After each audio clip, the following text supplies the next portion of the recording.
ए तो इन्ना आम हो गया ना, कोई रक्षा देखो बस या अली मदद, या हुसैन मदद, या मौला मुश्किल कुशा, या पीराने पीर।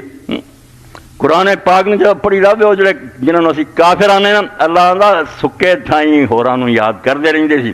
जदों बेड़ी दरिया चढ़ती सी दाउल्ला मुखलिसीन लौती, उदों सारिਆਂ ਨੂੰ भुल जाते थे, आंदे नहीं इत्थे किसी की वाह नहीं, कल्ले अल्लाह नूं पुकारो। इन्ना वो भी चंगे सी, मगर इन्हां दा बेड़ा गर्क होया। ये आंदे नहीं या गौस बहाउल हक बेड़ा तक, या मोइनुद्दीन चिश्ती बगरदा वे बलाओ ताक कश्ती। उन्हां तो भी लंघ समुंदर सी दूजिਆਂ ਨੂੰ याद करदा ते जनती बने। हजूर ने आख्या जरा इस हाल च रब नूं मिलूगा ते शरीक नहीं किया। अल्लाह के नेक बंदिਆਂ ਨੂੰ बंदे मनो, जिस दा एहतराम दे लैके वध वध के अदब करो, मगर खुदाई किसी का एहसान नहीं। इस दुनिया च अगर कोई होंदा ना किसी नफे नुकसान का मालिक, तो अल्लाह का हबीब हजरत मोहम्मद रसूलुल्लाह सल्लल्लाहु अलैहि वसल्लम। मगर कुरान ने ऐलान कराया ला अमलिकु नफसी दर्रम वला नफ़ा, तुहाडा की बनाना सवारना, मैं तो अपने नफे नुकसान का भी मालिक, मेरे नाल भी जो रब चाहुंदा हुंदा।